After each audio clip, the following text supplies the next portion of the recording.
A Wemby Space Jam dunk.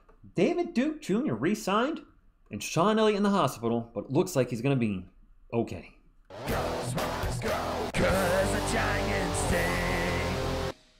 What is up, San Antonio Spurs fans? Welcome to TSR Sports. Been a while since we did a Spurs video, long overdue, and saw this news last night, plus the other few things. I'm like, I got to do a video and talk about everything today. So let's get into the first and most important thing. Sean Elliott shared his health update after AFib treatment. Whew. Okay, let's get into the article. Over the weekend, however, he and his wife, Sean Elliott and his wife, decided it's best to have the 56-year-old screened for atrial fibrillation, probably isn't that fibrillation? Nah, I'm saying that wrong, after several alerts via his Apple Watch. Quote, Sean wasn't experiencing any symptoms, Claudia, his wife, had on Instagram, quote, but for the last couple of weeks, his Apple Watch had been warning him he was in atrial fibrillation. And one of my friends had that, also known as AFib. It's when the heart beats irregularly and chaotically and untreated can lead to a stroke. Elliott has a history of medical problems, including a kidney transplant that he underwent due to a diagnosis just after winning his lone NBA championship with the Spurs. The Memorial Day miracles tied into that. I don't know how to say that word right there, so I'm just going to move right by it. A successful, cardioversion treatment allowed him to begin a road to recovery. And if all goes well, Elliott can get back to supporting the silver and black and making appearances in and around the community. That's a very nice picture.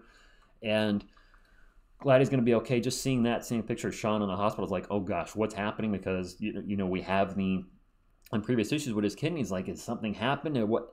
It sounds like everything's going to be okay. But I want to talk, I wanted to cover this. A lot of our Spurs legends are getting a little older, so news might come up like this, and I want to keep you in the loop. If you hadn't heard, Sean he needed that procedure done. A friend of mine had the same procedure done. He's okay. It looks like Sean's going to be okay. So go Spurs, go, and thousands of prayers, him and the family, that he continues to be okay. And no more medical issues for Sean whatsoever. But we have some other things to talk about, some positive news. Sean being okay, of course, is positive news, but, Anyway, Victor Wembanyama shows out on world stage in blowout win. NBA Rookie of the Year and soon-to-be Defensive Player of the Year was a dominating force against Brazil in preliminary round of the 2024 Olympic Games in Paris as France took an opening game victory. So the Space Jam dunk we talked about at the very start of the video, my editor is acting the order where I pull it up and pause it for a second, but I'm sure you've seen it. But if you haven't, look over to my right/your left. And the extendo arm, which we have seen him do in Spurs games, but still, anytime Wemby does something that only Wemby can do, it's nothing but impressive, and I'm sure this had tons of views over the weekend, but I wanted to share it. Now, I'm going to loosely follow what he's doing in Olympics. If he has a massive game, like he drops 50 points, and obviously we have to cover that. But it is the summer, and I'm trying, I'm enjoying a little time off right now. This is one I really want to talk about with you guys and get your opinion on this. David Duke Jr. has shown promise throughout his time with the San Antonio Spurs, both in his appearances for the mainstay roster and at Summer League, which landed him another two-way deal and a chance to prove himself. All right. Correct me if I'm wrong, but David Duke Jr. played 0 Summer League games with us. I don't remember seeing him on the court at all. And unless I can't find it, did he play for somebody else? I don't think he played in Summer League at all. And then they're talking about what he did in the mainstay roster. He only played 4 games last season. He did have extremely impressive splits of 56, 50, and 100. However, that is an extremely limited sample size of 18 field goal attempts, 6 three-point attempts, and 3 free throw attempts. They must see something in the kid. I was looking forward to see what he could do in Summer League. He didn't play, and now we re-signed him, which raises the question from me to you.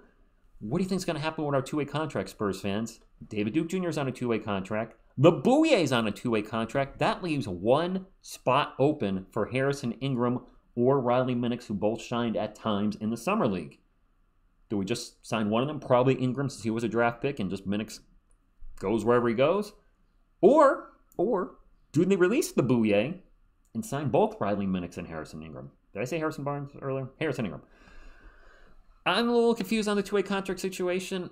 How this is going to pan out. Minix showed us one game he was good, one game not so much, and then kind of in between, I think in the last one, I don't know. I don't know. I don't know. I don't know. Whoever we keep on the two-way contracts, I'll root for. They're going to go to Austin anyway, so it's not a huge deal, but your best prospects you want in the two ways, and pop in the front office, feel that Duke's the guy, then he's the guy. One last thing I wanted to share in this article that I caught way down on the bottom. If you didn't already know this, I don't know if I did. I might have seen it, forgotten it. But the Spurs preseason is announced and up. October 7th, we're at home versus the Thunder, so it's going to be Chet versus Wemby. Always that. I mean, that's going to be a rivalry for the next decade. How can you not be excited about Wemby? October 9th, home against the Magic. October 12th, home against the Jazz. And Lauri Markkanen will still be a Jazz player, I'm sure, at that point in time. October 15th, away at the Heat, and October 17th, away at the Rockets. Do plan on calling all of those games live on the channel. Hopefully, Miss TSR can make the October 7th game. That's going to be Stephon Castle's preseason debut. That's already we talked about the Wemby matchup, so hopefully she can be there for that.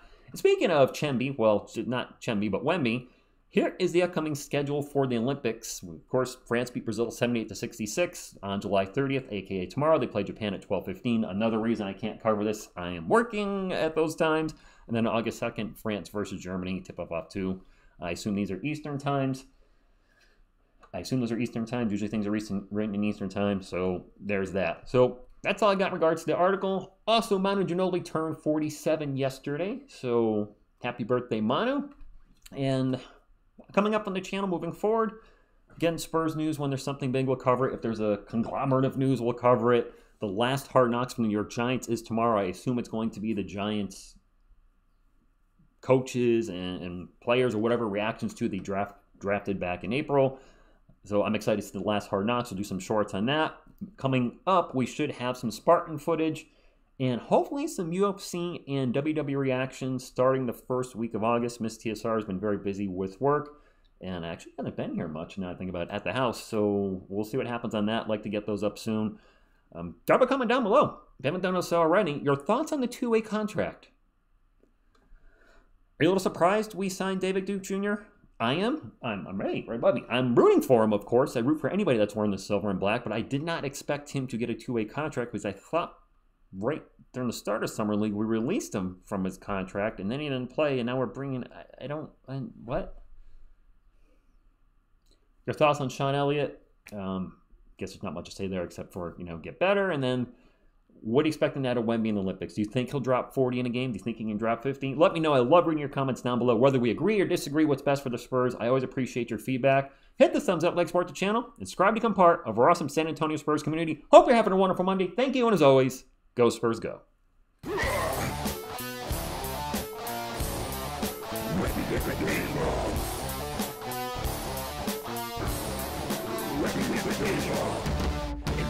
To Wemby.